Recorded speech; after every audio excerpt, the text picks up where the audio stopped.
देवादिदेव 1008 श्री शांतिनाथ भगवान की, कुंतुनाथ हरिनाथ भगवान की, परम पूज्य आचार्य गुरुवर श्री विद्यासागर जी महाराज की। शांति बनाए रखेंगे। शांति धारा का ये कार्य अपन करने जा रहे हैं। सभी लोग मौन पूर्वक देखेंगे। ओम नमः सिद्धेभ्यः, ओम नमः सिद्धेभ्यः, ओम नमः सिद्धेभ्यः। श्री वीतरागाय नमः। ओम ह्रीं श्रीं क्लीं ऐं अरं बम बम हम सम तम पम बम बम मम बम हम हम सम सम तम तम पम पम झम झम झीम झीम झीम झीम द्राम द्राम धीम धीम द्रवते वनवरिते भगवती श्रीमते। ओम ह्रीं क्रौं बम पापम खंड खंड जय जय दह दह पच पच पाचय पाचय। ओम नमो अरहं झम झीम सीम हम सम झम बम बम रह पाह हह छाम छीम छुम छै छै छौ छौ छम चाह श्रीं ह्रां ह्रीं रोम ह्रे ह्रे ह्रो ह्रों रम रह द्रां दीं द्रावदेवनवृते भगवते श्रीमते। ठा ठा अस्माकं परम पूज्य आचार्य गुरुवर श्री विद्यासागर जी महाराज श्वास लाभार्थम समस्त चतुर्वेद संघ से श्वास लाभार्थम शांति धारा करता विधान करता परिवार। परम पूज्य मुनि श्री 108 अजित सागर जी महाराज, आरिका श्री अनुनयमती, आरिका श्री सत्यार्थमती स्वार्थ लाभार्थम ऐलक श्री विवेकानंद सागर जी महाराज एवं समस्त ब्रह्मचारी ब्रह्मचारिणी समस्त उपस्थित भवजानानां शांति धारा करता श्रीमान श्रेष्ठी पवन कुमार, पाना देवी, बिनक, शर्मिला, विकास, रीमा, विवेक, सत्या, विशाल, अनीता सेठी परिवार डीमापुर कोलकाता, श्री प्रदीप जैन, पीसी जैन गढ़ा कोटा, श्रेष्ठी श्री राजीव जैन ठेकेदार नेहरू नगर, श्रेष्ठी श्री अनिल कुमार जैन आयुष जैन अजमेरा परिवार, श्रेष्ठी श्री आलोक जैन अनुपम जैन सागर परिवार एवं प्रदीप जैन संगीता जैन ठेकेदार परिवार, श्री रूपचंद जैन संजय जैन पद्मा साड़ी भोपाल परिवार, समस्त उपस्थित भवजानानां समस्त सेवकानां समस्त दिगंबर जैन समाज से भोपाल, समस्त उपस्थित भवजना सकल दिगंबर जैन समाज से श्री रसु वृद्धि रसु तुष्य रसु पुष्य रसु शांति रसु कांति रसु कल्याणम से स्वाहा। अस्माकं शांतिनाथ महामंडल विधान कार्य सिद्धार्थम सर्वविघ्न निवारणार्थम कोरोना महामारी विनाशनार्थम श्रीमदाराध्य सर्वज्ञ परिवेष्टि परम पवित्राय नमो नमः। अस्माकं समस्त शांति धारकर्ता परिवार समस्त उपस्थित भवजना सकल दिगंबर जैन समाज से शांति भट्टरपाद पद प्रसाद सद्धर्म श्री बलायु आरोग्य श्री वृद्रस्सु सद्धर्म स्वास्थ्य सपरिशिष्ट वर्गा प्रसीदंतु न। ओम नीम श्री विस्वाद श्री वर्धमान पर्यंत चतुर्विंशति अर्हतो भगवता सर्वज्ञ परमंगलाम ध्येया। अस्माकं समस्त शांति धारकर्ता परिवार समस्त उपस्थित भवजना ये मूत्रं च सिद्धं तन्वन्त सद्धर्म कर्म से मूत्रं च सिद्धं पिच्छन्तु न। ओम नवरेते भक्ति श्रीमत श्रीमत्पास्थितं श्रीवत्नतय भ्रुवाय द्रवितुज मूर्ते प्रभा मंडल मणिताय द्वादश गण सहितानंद चतुष्टय सहिता समसन केवल ज्ञान लक्ष्मी सौताय सातस दोष रहता षट्चत्वार संहिताय परवेष्टि पवित्राय सम्य ज्ञान से अम्बुवे सिद्धाय बुद्धाय परमात्मने परम सुखाय तैलोक महितानंद संसार चक्र परिवर्तनानि ज्ञान दर्शन वीर सुखास्पदाय त्रिलोक संग्रह सत्य ज्ञान सत्य ब्रह्मणे उपसर्ग विनाश घाति कर्म छयंकराज राय वाय सुमाकम परम पूज्य आचार्य गुरुवर श्री विद्यासागर जी महाराज स्वास्थ्य लाभार्थम समस्त चतुर्वेद संघ से स्वास्थ्य लाभार्थम मुनि श्री अजित सागर जी महाराज स्वास्थ्य लाभार्थम, आरिका श्री अनुनयमती श्री सत्यार्थमती स्वास्थ्य लाभार्थम एवं ऐलक श्री विवेकानंद सागर जी महाराज एवं उपस्थित श्रेष्ठी श्री शांति धारा करता श्री पवन कुमार, पाना देवी, बिनक, शर्मिला, विकास, रीमा, विवेक, संध्या, विशाल, अनीता सेठी परिवार डीमापुर कोलकाता, श्री सेठ प्रदीप जैन, पीसी जैन गढ़ा कोटा परिवार से एवं श्री राजीव जैन ठेकेदार नेहरू नगर भोपाल परिवार से एवं अनिल जैन आयुष जैन अजमेरा परिवार से श्री आलोक जैन अनूप जैन सागर परिवार से शांति धारा करता श्री प्रदीप जैन संगीता जैन ठेकेदार एवं श्री रूपचंद जैन संजय जैन पद्मा साड़ी भोपाल परिवार से समस्त उपस्थित भवजनानां समस्त सेवकानां समस्त उपस्थित भवजना व्याधिं धिनन्तो व्याधिं धिनन्तो व्याधिं धिनन्तो जिनाभिषेक पूजा प्रसाद अस्माकं सेवकानां सर्वरोग शोक भय पीड़ा विनाशनं भवतु सर्वरोग शोक भय पीड़ा विनाशनम भवतु सर्वरोग शोक भय पीड़ा विनाशनम भवतु। ओम नमोते भक्ति प्रक्षण शेष दोष कलमसाय देवित जो मूर्ते नमः। श्री शांतिनाथ शांतिग्रह सर्वविघ्ननाश सर्वोगमृत्युनाश परशुद्ध विद्रवनाश सर्वारिष्ट शांति कराय। ओम राम रीम रूम रवरा अस्या उषा नमः। मम सर्वविघ्न शांतिम कुरु कुरु तुष्टम पुष्टम च कुरु कुरु स्वाहा।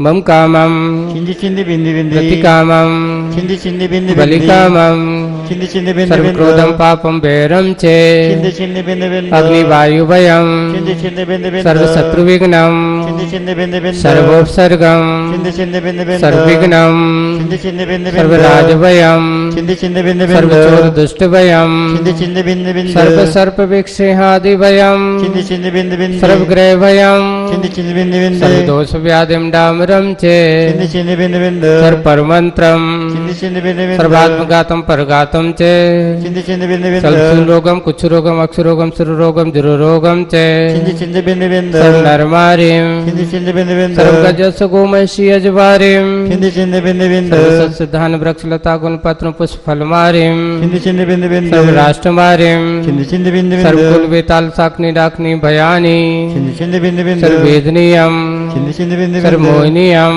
चिंदी चिंदी बिंदी बिंदी सर्व वसुमारिम चिंदी चिंदी बिंदी बिंदी अस्माकं परम पूज्य आचार्य गुरुवर श्री विद्यासागर जी महाराज श्वास लाभार्थम समस्त चतुर्विद संघ से श्वास लाभार्थम। परम पूज्य मुनि श्री 108 अजित सागर जी महाराज एवं आर्यकर श्री अनुनयमती श्री सत्यात्मती माता जी एवं एलक श्री विवेकानंद सागर जी महाराज समस्त उपस्थित भजनानाम समस्त ब्रह्मचारी ब्रह्मचारिणी गण समस्त शांति धारा करता श्रीमान पवन कुमार पाना देवी विनक शर्मिला विनाश रीमा विवेक सांध्या विशाल श्री अनिता सेठी परिवार डीमापुर कोलकाता श्री प्रदीप जैन श्री जैन गणाकोटा परिवार से श्री राजीव जैन ठेकेदार नेहरू नगर भोपाल परिवार से श्री अनिल जैन आयुष जैन अजमेर परिवार भोपाल परिवार से एवं श्री आलोक जैन अनूप जैन सागर परिवार से श्री प्रदीप जैन संगीता जैन ठेकेदार भोपाल परिवार से एवं रूपचंद जैन संजय जैन पद्मा साड़ी भोपाल परिवार से समस्त उपस्थित भवजना नाम समस्त उपस्थित भवजना दुष्टजन अशुभ कर्म जनत दुखानि चिंद चिंद दुष्टजन मंत्र तंत्र दृष्टि मुष्टि छल छिद्र दोषान दुष्ट देव दानर वीर नार से योग निकृत दोषान सर्वस्व कुलनाग जनत विस्वयानी सर्वसावर जंगम सर्पादि कृत दोषान सर्वसे आष्टा पदानि कृत दोषान पर शत्रुकृत मारण चारु विस्मन मोहन वशीकरण आदि दोषान ओम अस्माभ्याम समस्त शांति धार करता परिवार समस्त विधान करता परिवार समस्त उपस्थित भवजना चक्रम विक्रम सत्य बल स्वर्य वीर शांति पूरे पूरे सर्व जीवानंदनम कुरु कुरु जनानंदनम कुरु कुरु सौभ्यानंदनम कुरु कुरु गोकुलानंदनम चे सर्व राजानंदनम कुरु कुरु सर्व ग्राम नवट खीर कटवट मंडप दोणमुख संभानंदनम कुरु कुरु संभानंदनम कुरु कुरु यशोकम ते लोकेशु व्याधि व्यसन वर्जितम अव्यम क्षेमारोग्य स्वस्तिरस्तु विदीते श्री शांतिरस्तु शिवमस्तु सदा जयस्तु सदा नित्यम आरोग्यमस्तु सदास्तु अस्माकं परम पूज्य आचार्य गुरुवर श्री विद्यासागर जी महाराज श्वास लाभार्थम समस्त चतुर्विद संघ से श्वास लाभार्थम।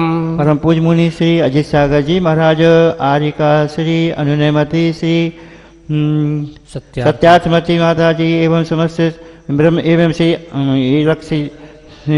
एलक श्री विवेकानंद सागर जी महाराज एवं समस्त ब्रह्मचारी ब्रह्मचारिणी उपस्थित जनानाम शांतिधारा करता श्रेष्ठी श्री पवन कुमार पाना देवी विनक शर्मिला विकास रीमा विवेक संध्या विशाल अनिता सेठी परिवार डीमापुर कोलकाता श्री प्रदीप जैन पीसी जैन गणाकोटा परिवार से श्री राजीव जैन ठेकेदार नेहरू नगर परिवार से श्री अनिल जैन आयुष जैन अजमेरा परिवार से श्री आलोक जैन अनूप जैन सागर परिवार से एवं प्रदीप जैन संगीता जैन ठेकेदार परिवार से रूपचंद जैन संजय जैन पद्मा साड़ी भोपाल परिवार से समस्त सेवका नाम समस्त उपस्थित भवजना नाम तुष्टिरस्तो पुष्टिरस्तो सद्बुद्धिरस्तो सदास्तु समृद्धिरस्तो सदास्तु कल्याणमस्तो सदास्तु सुखमस्तो सदास्तु अभिवृद्धिरस्तो दीर्घायुरस्तो सदास्तु कुलगोत्रम दंदानम सदा संतो श्री सद्धर्म बलायु आरोग्य श्री वृद्धिरस्तो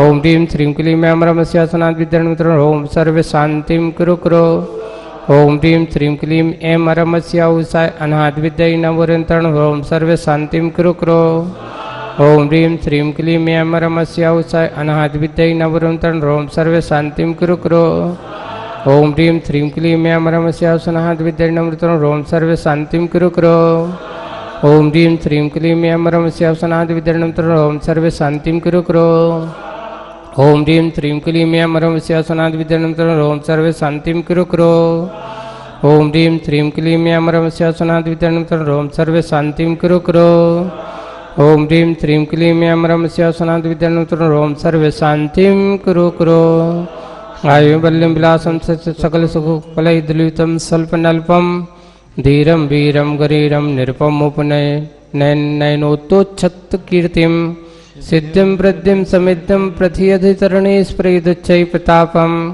कान्तिं शान्तिं समाधिं विद्रुतजगतामुत्तमां शान्तिधारा सम्पूजिकानां प्रतिपालिकानां यतीन्द्रसामन्तपोदनानां देशस्य रास्य पुरस्य राज्ञा करोतु शान्तिं भगवान्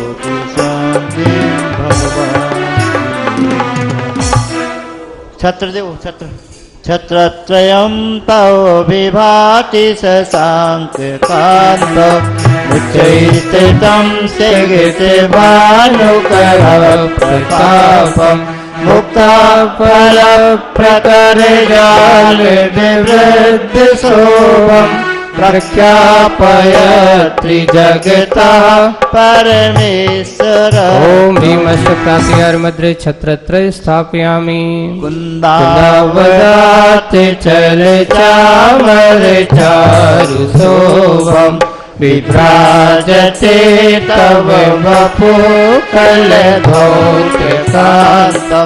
उदशशांक शुचि निर्जर बारिदार मुचैस्तटं स्वर्गिरिविसाटिको ओम भीमश्वप्रातिहारमध्ये चाम्रद्वय स्थापयामि पानीय चंदन सदक्षते पुष्प पुंजे नैवेद्य दीपक सुधूप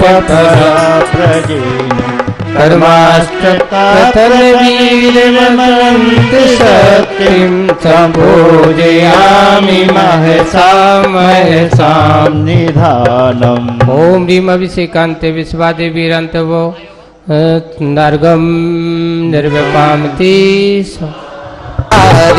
करीने कभी बोलो जे कारी रे हमें आज उतारे आरतिया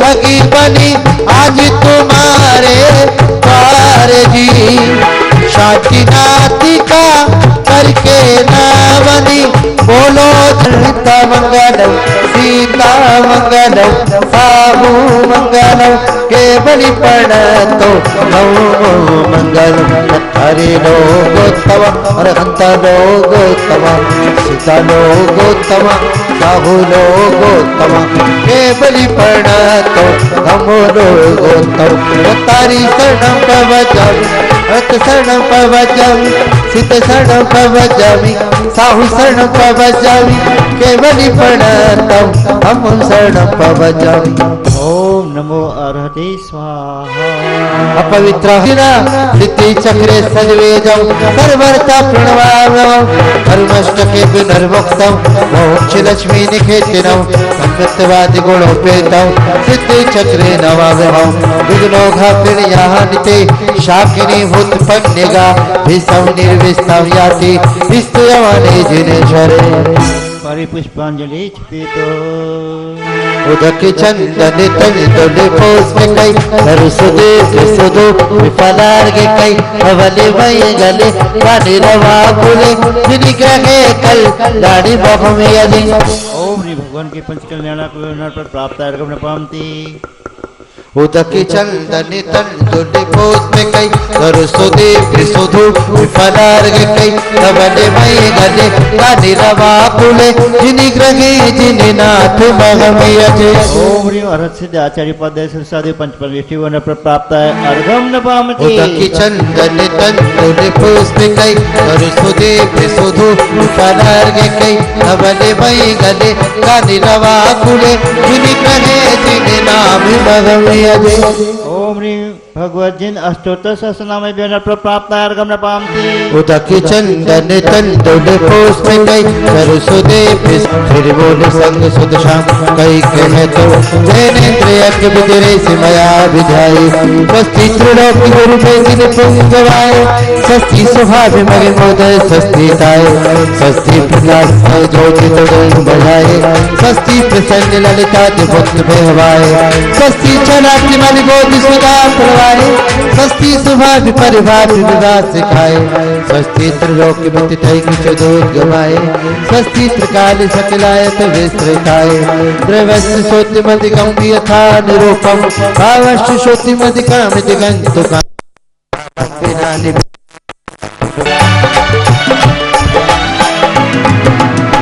श्री विश्वना सस्ती सस्ती सिरिया जीता सिरे संभव सस्ती सस्ती सिरे गविनंदना सिरे सुनते सहस्ती सस्ती सिरे पद प्रभा सिरे सुपास्ती सस्ती सिरे चंद प्रभा सिरे पुष्पादंती सस्ती सस्ती सिरि शीतला सिरे श्राय सहस्ती सस्ते तेरे वास्ते पूजा सिरे बिमला सहस्ती सस्ते सिरे अनंता सिरे धर्मे सस्ती सस्ते सिरे शांति सिरे कुंती सस्ती सस्ती सिरे अनंता सिरे बल्ले सहस्ती सस्ते सिरे मुनसुता सिरे नमी सहस्ती सस्ते सिरे ने मीना था सिरी पासी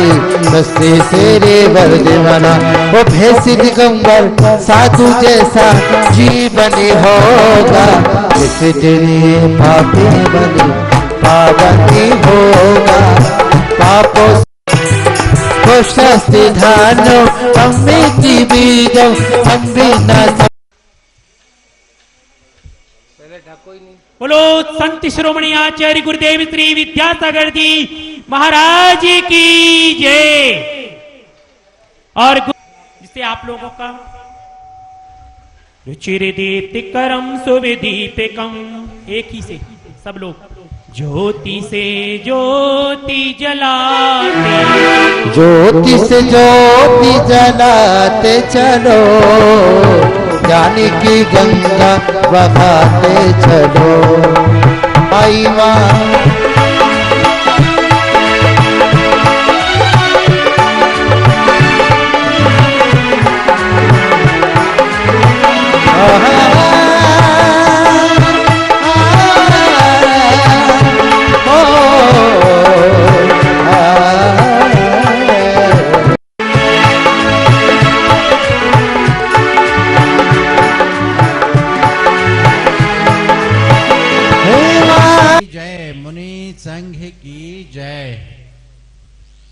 देखिए भोपाल में बहुत ही शुभ अवसर आया है। समझगढ़ क्षेत्र में पूज्य अजीत सागर महाराज जी के सानिध्य में 16 दिवसीय श्री शांतिनाथ महाराधना महोत्सव चल रहा है, जिसको पूरा देश विदेश देख रहा है। और यहाँ महाराज जी के आदेश अनुसार ही सिर्फ 5 परिवारों के लिए ही विधानकर्ता जो रोज नाम दे देते हैं, उन 5 परिवारों के लिए ही मौका अवसर मिलता है। और कल हम लोग सब जने पूरी कमेटी, अनुशासन समिति, निर्माण कमेटी सब लोग जाकर के पूज्य गुरुदेव के चरणों में गए थे और वहाँ पंचकला के लिए निवेदन भी करा था। तो उन्होंने कहा देखो, और साथ ही कल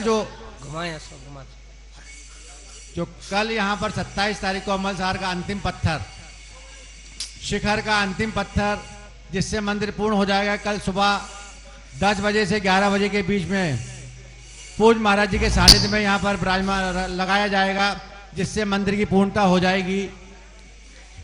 और ऐसा शुभ अवसर भोपाल वालों के लिए बड़ा अवसर, शुभ अवसर आया है कि आप सब लोग परिवार सहित यहाँ आए और इसके साक्षी बने और उसमें हाथ, चूंकि मंदिर में पत्थर, अंतिम पत्थर लगने के बाद में शिखर का पंचकणक के बाद कोई इतनी ऊपर जाकर के हाथ लगा नहीं सकता है।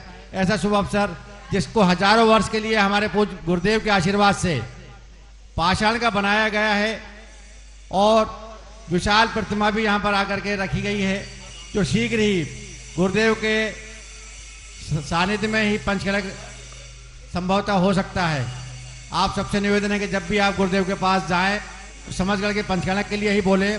और पूज्य जी सागर महाराज निवेदन है कि पंचकणक में आप भी गुरुदेव के साथ में यहाँ पर हम सबको सानिध्य दें, जिससे कि हमेशा के लिए, ये हजारों वर्ष के लिए मंदिर बन जाएगा। हम लोग यहाँ पर जो मंडप बन रहा है, उस मंडप को कंक्रीट का बना रहे थे, तो पूज्य महाराज जी का सानिध्य मिला, तो उन्होंने कहा जब मंदिर हजारों वर्ष के लिए बन गया है तो आप ये मंडप भी पाषाण का ही बनाएं। ऐसे ही गुरुदेव ने कल हमको निर्देश दिया है कि पाषाण का ही बनना चाहिए और हम सब जनों ने उसको सहमति दी हुई है। और यहाँ पर महाराज जी के आशीर्वाद से 3 योजनाएं शुरू करी हैं। मात्र 1,11,000 में तीर्थ रक्षक सदस्य बन करके कि आप इस क्षेत्र का उद्धार कर सकते हैं और साथ में काम कर सकते हैं। 51,000 रुपये में तीर्थ क्षेत्र उद्धारक और 11,000 रुपये में शांति शिला स्थापित कर सकते हैं। तो कोई सौभाग्य मिला है, सौभाग्य आप छोड़िए नहीं, क्योंकि ये बहुत कम अवसर आते हैं जीवन में। पैसा तो बहुत कमा लिया है, फैक्ट्री कर ली है, दुकान कर ली है, पैसा आना किस काम है ये सोचिए आप, क्योंकि शुभ अवसर पर अगर कहीं ना कहीं पैसा लगेगा तो आपको भवो भवो तक काम आना है। और यहाँ पर 1 तारीख को पूज्य महाराज जी के सानिध्य में महामस्त अभिषेक का कार्यक्रम रखा गया है। इसमें भी आप सौभाग्य प्राप्त कर सकते हैं। और यहाँ जो है महाराज जी ने जिस तरह से श्रवण बेलगोला में 12 दिन तक लगातार सूर्योदय से सूर्यास्त तक शांति धारा अभिषेक होते रहे थे, उसी तरह महाराज जी ने यहाँ 4 बजे दिन तक, सुबह 8 बजे से लेकर के 4 बजे दिन तक महामस्त अभिषेक का प्रोग्राम रखा है।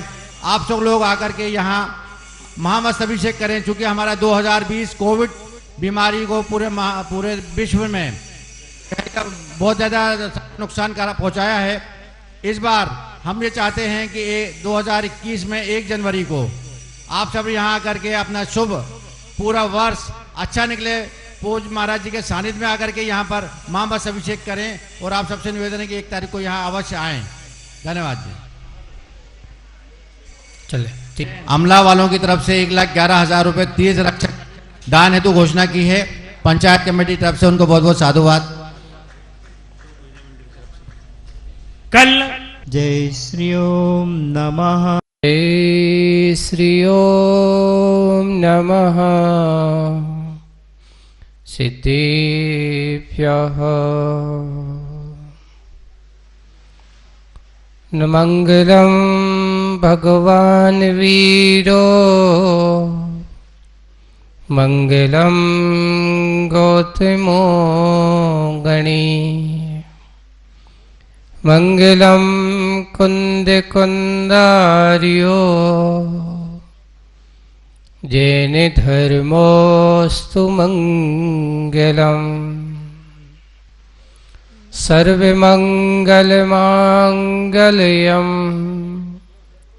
सर्वकल्याणकारकम प्रधानम सर्वधर्म। इस पावन बेला पर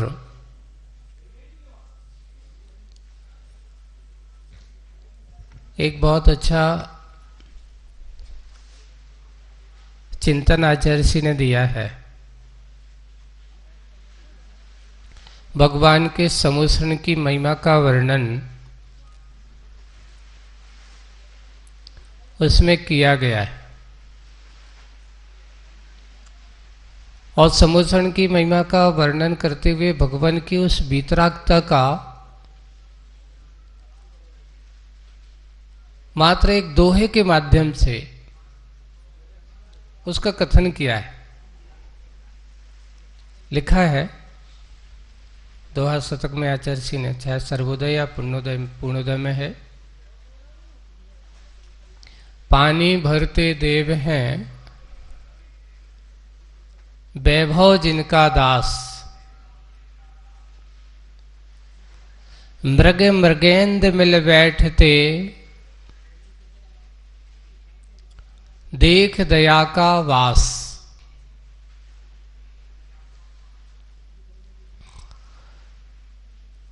सारभूत समझने की कोशिश करना इसको, उसमें लिखा है पानी भरते देव हैं। ओहो, भगवान के संभूषण में चारों तरफ से देव ऐसे हो रहे जैसे कोई हाजिर होता नौकर चाकर, भाई को मेहमान आता है, पानी ले लो, हे भगवान मुझे ऐसा अवसर दे दो, ये कर दो। जैसे नौकर चाकर पानी भरते हैं, वैसे ही वे देवतागण भी भगवान के संभूषण में चारों तरफ से भगवान की भक्ति के लिए उमड़ते हैं। उनके लिए चारों तरफ से एक ही काम, एक ही भाव दिखाई देता है कि मुझे भगवान की भक्ति करना है, मुझे उस वीतराग स्वरूप की आराधना करना है। उसके लिए वे तत्पर होकर के कार्य करते रहते हैं और वे बहुत अच्छे भक्ति भाव से आते थे। इसलिए लिखा पानी भरते देव है वैभव जिनका दास। वैभव करते यहाँ पे क्या लिया? कुबेर, है ना। कुबेर जो है बैठा हुआ है, भगवान का व्यवहार, भगवान का जैसे बैठे संभूषण की रचना बिल्कुल तैयार है। भगवान की बैठते ही देरी नहीं और बिल्कुल तत्काल कुछ ही समय में वहां संभूषण की एक विशाल रचना हो जाती है। और रचना हो जाने से वहां भव्य जीवों का आगमन होता है और भव्य जीव वहां जाते हैं, भगवान की इस वीतराग मुद्रा को निहारते हैं, देखते हैं, पूजन करते हैं, आराधना करते हैं और आराधना करते हैं अपने जीवन को धन्य करते हैं। भगवान का मंदिर जो होता है इसको संभूषण का प्रतीक बताया। ये भगवान की आंतरिक लक्ष्मी का प्रतीक है। बाहरी लक्ष्मी तो दिखाई देती है लेकिन आंतरिक लक्ष्मी उनकी क्या है? उनकी अनंत चतुष्ट स्वरूप हुआ करती है। बाहरी लक्ष्मी क्या है? ये संभूषण का वैभव, चारों तरफ से वैभव इस प्रकार का भरा पड़ा है। वहां पर संभूषण में एक विशेषता ये होती है, आदमी के अंदर के कितने भक्ति भाव, कितने राग भाव, कितने उसके अंदर से वह है भगवान की पूजन भक्ति करने आया है,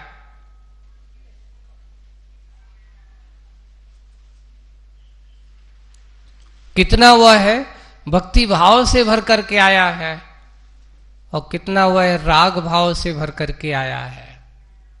संभूषण में राग भी बहुत है और वीतराग भी लास्ट में है। एक बार बहुत अच्छा प्रश्न पूछा गया था। प्रश्न पूछा गया, महाराज जी संभूषण में जब भगवान की भक्ति करने जाते हैं तो ये सब नित्य मंडप हैं, है ना, और कौन सी भूमियां हैं? वन भूमि है, चित्त भूमि है, खातिका भूमि है ना, नित्य रंग मंडप आदि आदि बहुत सारे मंडपों का वर्णन उसमें आया। 7 भूमियों में अष्टम भूमि संभूषण की सभा भूमि होती है। 7 भूमियों को पार करके 8वीं में भी पहुंचना है। तो क्यों कहते हैं उस समय संभूषण में जाती तो घर से निकलती तो बहुत सारे जीव हैं, लेकिन कछु जाकर के वन भूमि में अटक के रह जाते, वहां की सुंदरता देख के ही वहां के राग रंग में ही अटक जाते हैं। कुछ वहां पर जो नित्य भूमि आदि आती है जहां होता रहता है रात रंग, अच्छे साजवाज चल रहे हैं, आपके वैराग्य के, आपके अंदर की श्रद्धा की परीक्षा अगर कहीं होती तो समोषण भूमियों को पार करने में होती है। सारा का सारा समोषण में पहुंचने के, भगवान के दर्शन करने के लिए सबसे पहले इतनी सारी भूमियां पार करना पड़ते हैं।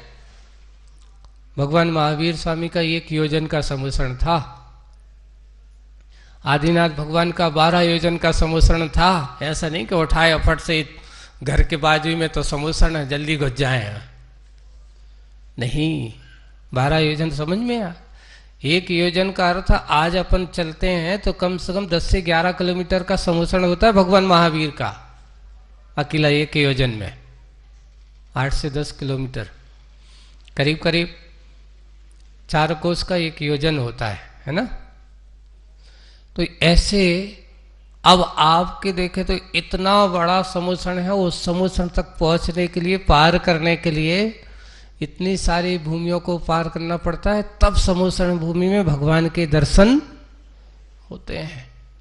आप लोग राजागिरी गए होंगे, है ना, विपुलाचल पर्वत पर, वहां देख करके नीचे आप लोग देख रहे होंगे, वहां समोषण में महानिस्तंभ जो बना नीचे, वो तो छोटा सा आज का है, उस समय कितना बड़ा होगा पता नहीं, भगवान का वो तो वहां बना होगा। लेकिन वहां पे चित्रण किया है तो कई जीव लोग जा रहे हैं, राजा श्रेणिक भी जा रहे हैं, वहां पर गौतम गिरधर का भी प्रसंग का उत्करण किया गया है। उसको माधव सम देख करके उनको सम्यक दर्शन हो जाता है, अहंकार मान उनका गलित हो जाता है, सबका वर्णन किया गया है। तो बात विषय ये है कि वीतराग भगवान के दर्शन करने का अर्थ बड़े बड़े पुण्यशाली जीव भी, वैभवशाली भी, कुबेर जैसा आदमी भी, वह देव भी, जिनके चरणों में नतमस्तक होकर के बिल्कुल झुका हुआ है, सोच रहा है कि मुझे कब ऐसा अवसर आए, कब मुझे ऐसा पावन प्रसंग मिले कि मैं भी भगवान की आराधना करने की, पूजा करना। विषय ये है कि देखो, अब ये बताओ, कुबेर को ज्यादा पुण्य मिलता होगा कि पूजा करने वाले को ज्यादा मिलता होगा? महाराज कुबेर करता क्या है बताओ? समोषण की रचना करता है ना। अब समोषण की रचना करके लोगों को सारी सुविधाएं देता है, यहाँ मनुष्य बैठेंगे, यहाँ मुनिराज बैठेंगे, सारी फैकल्टियां बना देता, यहाँ भवनवासी देव बैठेंगे, यहाँ वैमानिक देव बैठेंगे, यहाँ जोशी देव बैठेंगे, यहाँ व्यंतर देव बैठेंगे, सब आएंगे, यहाँ फलानी देवियां बैठेंगी, वैमानिक देवों की वेदियों का अलग है, यानी वहां साथ का कोई नहीं, आप साथ आ सकते हो, बैठने देवियों का अलग अलग स्थान है। यानी भगवान की वाणी सुनते समय राग की बात नहीं होती, वहां तो सब अपने अपने सेपरेट सेपरेट यहाँ की त्रेंच भी है, वे जाकर के सब अपनी अपनी सभाओं में बैठे हैं। अब वो सभा की व्यवस्था कर दी, उसने समोषण की रचना कर दी। ऐसा नहीं कि कुबेर नहीं सुनता हो, कुबेर भी सुनता होगा, लेकिन उसको सबसे बड़ी विशेषता ये कि उस कुबेर को अगर सही पुण्य का आबंध होता होगा, इसलिए कहा गया कि कुबेर अपने जीवन काल में कितने सारे तीर्थंकरों के कल्याणकों में, ज्ञान कल्याणक में समोषण की रचना करता है। उसको एक भव अवतारी कहा, दक्षिणायन की ओर में कहा, एक भव अवतारी है, एक भव में यानी वहां से आएगा, सीधा मुनि बनेगा और मोक्ष चला जाएगा, सौधर्मेंद्र के समान। यानी उसके पास स्वर्ग का पूरा वैभव है, संपत्ति है, धन है, लेकिन उस धन का सदुपयोग उसने अगर सही काम करता है तो वैसे वहां कोई बाजार, वहां खरीदी अरीदी का कोई सवाल है नहीं है ना। अब कई लोग तरह तरह से पूछ रहे हैं, जब वहां महाराज कुछ भी खरीदने का कोई बाजार है नहीं, सब कुछ कल्प वृक्ष से मिलने वाला है, तो कुबेर की जरूरत क्या थी धनपति बनाने की? कुबेर का क्या आवश्यकता थी? नहीं, वहां सारे के सारे राज वैभव में कोषाध्यक्ष का भी एक बहुत बड़ा महत्व होता है। तो वहाँ सब कुछ है, सब कुछ नियत है, सब कुछ अपना अपना मिलने वाला है, किसी को बस कल्प वृक्षों से मिलने वाला है। लेकिन उस कुबेर के पास स्वर्ग के अधिपतित्व यानी धन का वैभव होना, धनद कहा, उसका एक शब्द मिलता है धनद, धनद शब्द का प्रयोग किया गया। तो ऐसे धनद को वो आकर के वहां की उस संपदा का सदुपयोग करता है। किसमें? अपने यहां लिखा है, उस पर लिखा तो तिलोपन्नति में लिखा, ऐसे कई यानी 170 संवत्सरण के पूरे सामान बिल्कुल रेडीमेड रखा है वहां स्वर्ग में। बस देवों को आदेश करना है कि चलो लेके चलो, और देवों के पास से इतनी विक्रिया शक्ति है कि एक अंतर्मूर्त में संवत्सरण तैयार करते हैं। बिल्कुल उनके पास विक्रिया शक्ति का वो अपने आप में बहुत बड़ा वैभव है। आपको एक मंदिर बनाने में वर्षों क्या पूरा जीवन काल निकल जाता है। बस यही कहते हैं लोग आकर के, कहते हैं कि पाणा शाह ने मंदिर बनाया, क्या वो कभी नीच दरिद्र कुलों में उत्पन्न हो सकता है? कभी नहीं हो सकता। जिसने ऐसे जिनायतनों के कार्यों में सहयोग किया हो, जिनातन बनवाए हो, जिन बिंब की स्थापना कराई हो, प्रतिष्ठा पाठों में लिखा है, और पढ़ लेना तुम अच्छे से। उस पर तो इतना विधान किया कि एक काय के बराबर, राय के बराबर, तो बोले ना जवा के बराबर, तो चित्यालय और राय के बराबर जिन बिंब, इतना छोटा सा भी अगर कोई कराता है तो साथ ही साथ पुण्य का भागीदारी होता है, इतने छोटे से बिंब की। और कोई अगर ऐसे विशाल जिन बिंबों का कार्य करता हो तो क्या वो कभी दीन दरिद्री हो सकता है? नहीं।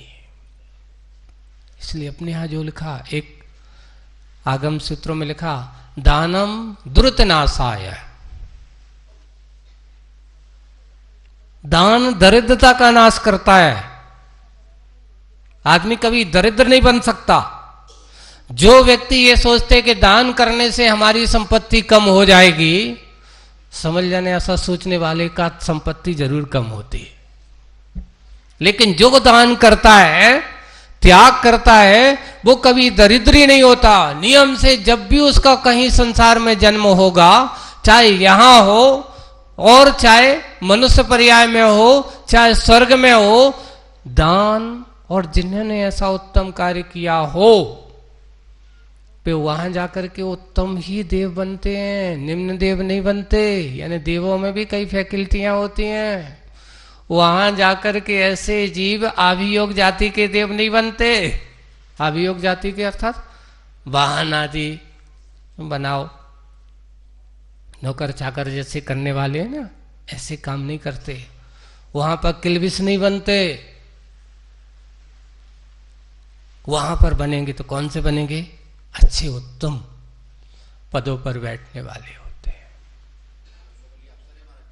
बहुत मंगल अवसर। इसलिए तो आज का विषय आप लोगों को बस सोच का कि यहां पर वैभव जिनका दास का अर्थ क्या है? किनका दास? जिन्होंने जिनेंद्र भगवान की महिमा में अपने द्रव्य को लगाया हो, जिन्होंने जिनेंद्र भगवान के इस उत्तम कार्य में अपने द्रव्य को लगा करके और उत्तम कार्य किया हो, वे कुबेर से कम नहीं है। कुबेर के वैभव को पाने वाले अधिकारी बन जाते हैं। और वैसे जीव ही कुबेर जैसे सुख को प्राप्त करने वाले होते हैं। एक और उसमें लिखा तो सौधर्मेंद्र बनने वाला कौन होता? कोई महाव्रती ही होता है। अणुव्रती सौधर्मेंद्र नहीं बनता। तो इसमें भी होगा कि कुबेर जैसे उत्तम पद को प्राप्त करने वाला जो होगा वो भी कोई महान त्यागी ही होगा, वो जो ऐसे पदों को प्राप्त करता होगा। तो इसलिए आज का जो विषय वस्तु है जो कि वैभव जिनका दास बनना चाहते हो तो देवादि के चरणों में ऐसे भगवान अरहंत भगवान के श्री चरणों में बैठ करके जो अपने अंदर की दरिद्रता को दूर करना चाहता है, दान दे करके अपने जीवन को श्रृंगार करना चाहता है, समझ लेना इससे बड़ा और कोई उत्तम कार्य नहीं है। समूह शरण का प्रतीक हमारे जिनायतन होते हैं। आपको एक सौभाग्य ऐसा मिलता है जीवन में, बहुत सारे लोग काम करते हैं, लेकिन एक बहुत अच्छा प्रसंग आपको सुनाते हैं। प्रसंग है कि एक जगह एक मंदिर बनाने का काम चल रहा है। जैसे अपना यहाँ समस्तगढ़ में मंदिर का काम चल रहा है, मजदूर काम कर रहे हैं। अपने हबीबगंज के मंदिर के पत्थर तराशने का काम चल रहा है। हबीबगंज का भी अपना विशाल जिनायतन बन रहा है। अब वहां पर उसका काम चल रहा है। काम देख करके अब देख रहे हैं, आप लोग जाकर देखना, वहां बहुत सारे मजदूर टाकी चला रहे हैं, काम कर रहे हैं, यहाँ पे भी काम कर रहे हैं। ऐसे ही जाकर के एक दिगंबर मुनिराज विहार करते हुए वहां से गुजरे और उन्होंने देखा कि ये लोग इतने सारे लोग काम कर रहे हैं, चलो इनकी भावों की परिणति को तो नापें, क्या कर रहे हैं। जबकि वो भी देख रहे हैं कि सब के सब पत्थर तराश रहे हैं, ये सब देख रहे हैं, लेकिन फिर भी भावों की परिणति कौन देख सकता है। मुनिराज उनके पास पहुंचे, एक के पास पहुंचे और पहुंच करके उससे पूछा, क्या भाई क्या कर रहे हो। तो वो बड़ा थोड़ा सा खुन्नास था, गुस्सा सा भरा था, और थोड़ा सा, आप इतने बड़े अच्छे दिखाई दे रहे हो, आंखों वाले दिखाई दे रहे हो, फिर भी तुम्हारी समझ में नहीं आ रहा है कि क्या कर रहे हैं। बोले पत्थरा फोड़ रहे हैं।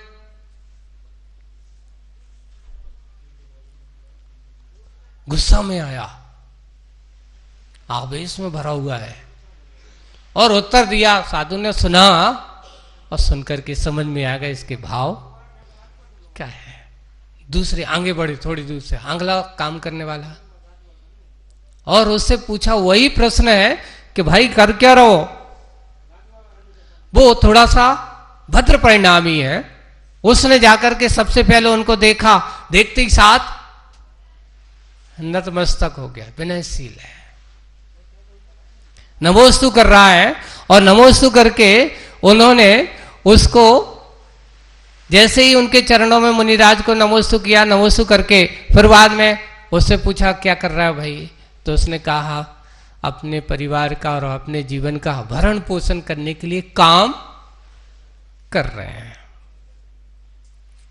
दूसरे के भाव थोड़े से कैसे दिखाई दिए आपको, अलग दिखाई दे रहा है। काम तो कर रहा है, पर भाई भरण पोषण है, जीवन है, परिवार है, तो उसके भरण पोषण के लिए ये काम कर रहे हैं। तीसरे व्यक्ति के पास पहुंचे, तीसरे व्यक्ति के पास पहुंचते हैं और पहुंच करके उससे पूछा कि भाई अब ये बताओ तुम क्या कर रहे हो।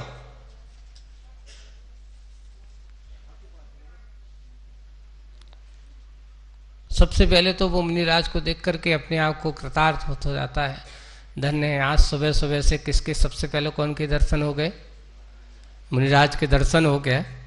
वो अपने आप को बहुत सौभाग्यशाली समझता है और सौभाग्यशाली समझ करके उनके चरणों में नतमस्तक हो जाता है।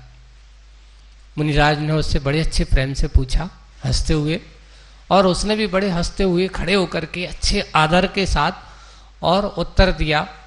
क्या उत्तर देता है भगवान, मैंने अपने जीवन काल में बहुत सारे राजा महाराजाओं के महल बनाए हैं, है ना, बहुत सारा पूरा जीवन निकल गया दूसरों के घर बनाते बनाते। ये पहला अवसर है कि मैं भगवान का मंदिर बना रहा हूं। बना तो अभी क्या रहा है, पत्थर। तीनों काम एक ही कर रहे हैं, तीनों की विचारधाराएं अलग अलग है। एक कहता है कि आंख फूटी का क्रोध से भरा, काम तो कर रहा है पर आक्रोश से भरा हुआ है। दूसरा अपने जीवन के भरण पोषण के लिए भाव कर रहा है। तीसरा उसको भरण पोषण पैसा मिल रहा है, तीनों को समान पैसे मिल रहे हैं, धंधा पानी चल रहा है, परिवार चल रहा है, पर तीनों के भाव अलग अलग हैं, तीनों की परिणतियां अलग अलग हैं। मुनिराज ने देखा, जाना, देखो एक ही काम है, भाव तीनों के अलग अलग है। अभी बना तो रहा पत्थर, पर भाव क्या है उसके? भगवान का मंदिर बना रहे हैं। यही है, लोगों को कहते हैं हमारी एक सलाह से क्या भगवान का मंदिर बन जाएगा? क्या मेरा एक सदस्य बनने से पूरा मंदिर बन जाएगा? नहीं। आप एक एक पत्थर से ही शिला जुड़ती हैं और मंदिर का निर्माण है। बशर्ते हमें ये भाव अपने मन में तीसरे आदमी की तरह बनना होगा कि तीसरा आदमी के भाव तो अभी बना तो एक पत्थर रहा है, पर उसके भाव है कि मेरे इस पत्थर से बनेगा तो क्या बनेगा? भगवान का मंदिर बनेगा। भावों का प्रभाव है, भावों का खेल है। हम अपने अंदर के भाव भी पहले तरह के तो बने नहीं तो कई लोगों की आदत होती, जब देखो हम ही से कहते, कोई दूसरा नहीं मिलता क्या? एक कहावत है, आप लोगों से कहते कोई अगर तुमसे मांगता है तो गुस्सा नहीं करना चाहिए। कैसी कहावत है? अच्छा ये बताओ, आप कहीं जाए और आपको अच्छा फलदार बगीचा दिख जाए, है ना, और उसमें बहुत सारे पेड़ लगे, एक में फल लगे हैं और एक में बिना फल वाला है, आदमी पत्थर किस में मारता? किस पे मारता है? फल वाले पे मारता है। क्यों? क्योंकि उससे ही मिलेगा, उससे ही मिलेगा ना। ऐसे ही ये ध्यान रखना, कोई तुमसे मांगता है तो तुम्हें गुस्सा नहीं होना चाहिए, सौभाग्य समझना चाहिए कि चलो भाई मुझे उसने इतना योग्य समझा है। और फलदार पेड़ उसको पत्थर मारते तो वो गुस्सा होता कि देख मैं तुझे फल दूं कि पत्थर दूं, बदले में पत्थर देता है? नहीं, बदले में अच्छा सुंदर मीठे से फल दे देता है। ये कहलाता है दानी का स्वभाव, ज्ञानी का स्वभाव। वो कभी आक्रोश से नहीं भरता, जब देखो तुम हमसे ही मांगते रहते हो।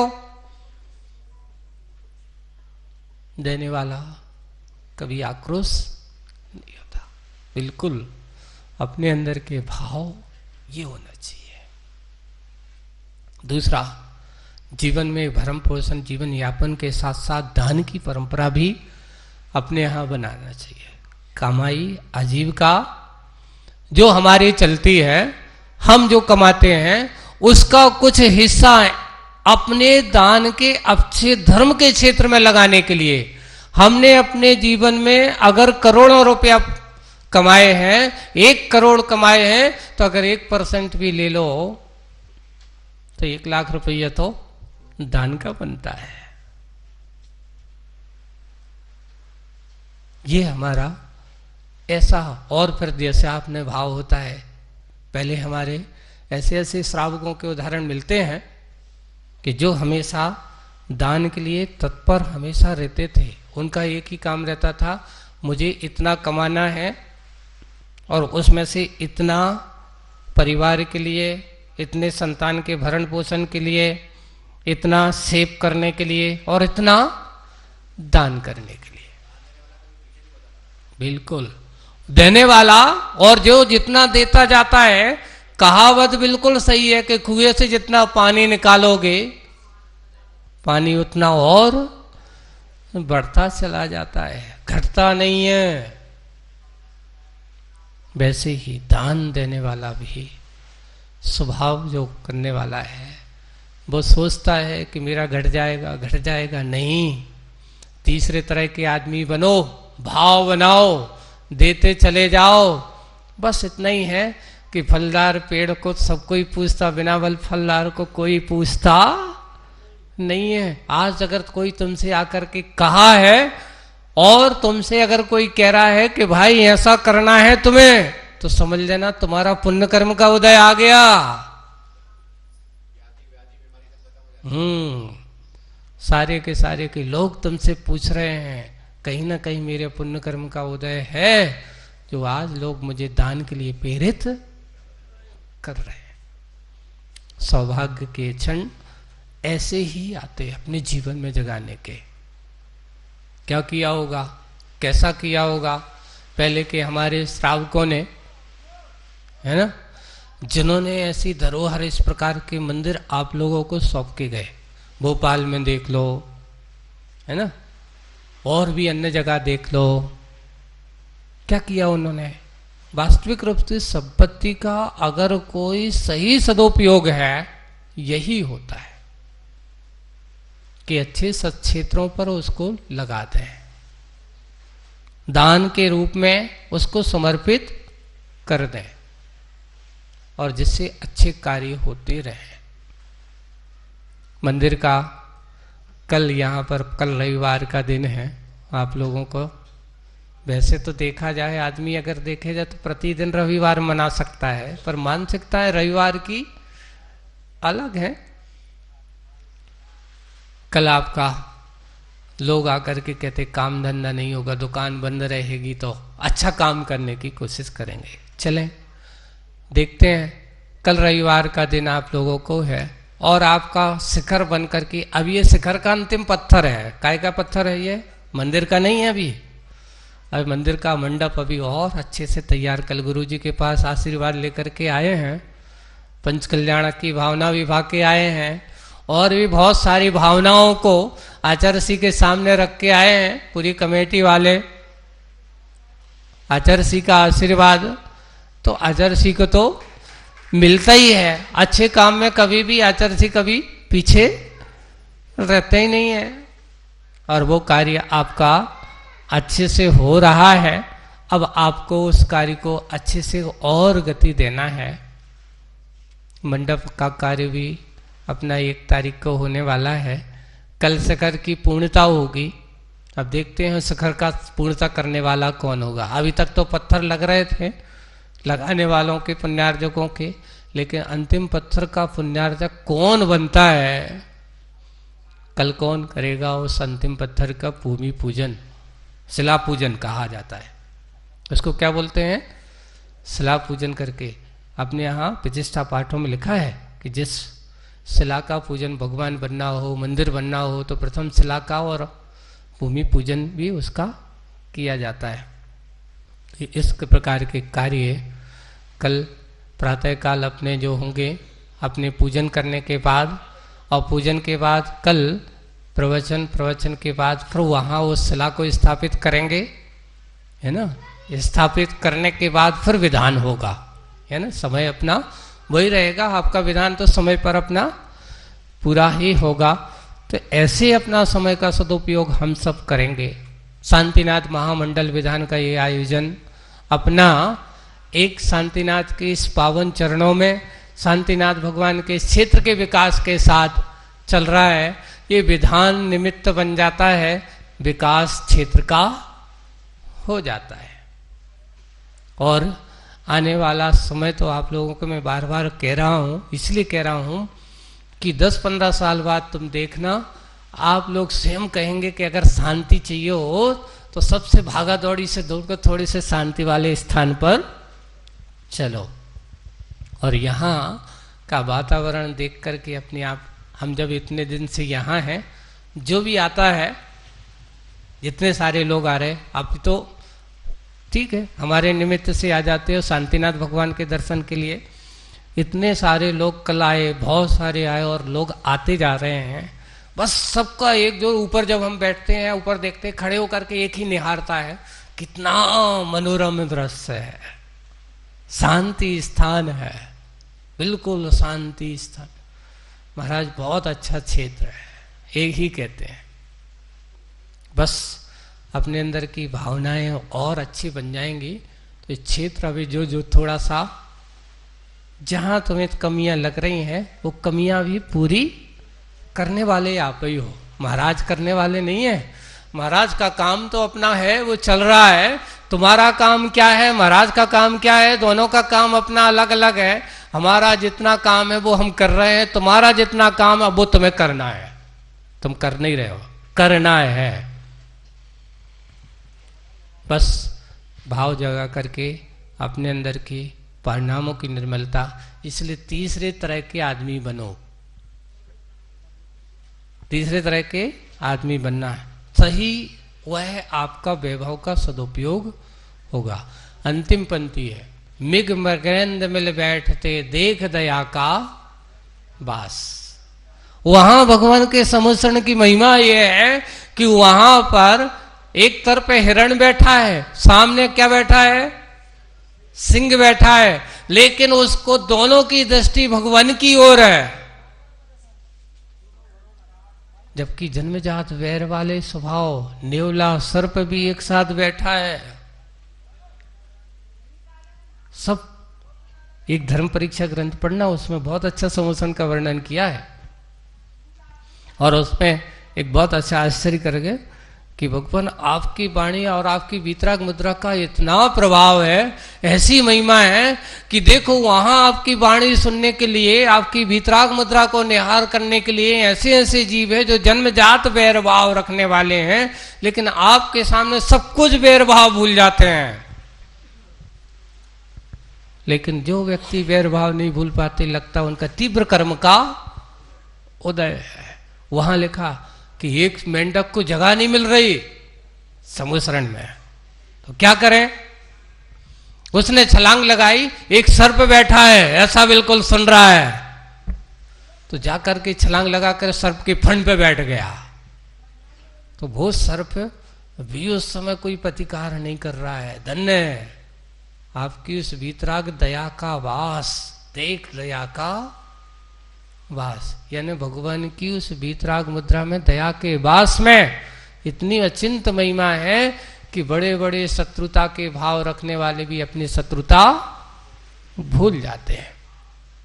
हम भी ऐसे मंदिर आदि के निमित्त पर, ऐसे समुद्रण आदि के लिए और इस प्रकार के मंदिर निर्माण आदि के कार्य में सारे भाव वैर भाव भूल करके अपने स्वभाव की ओर आए और अच्छे से इस कार्य में अपने धन का सदुपयोग करें।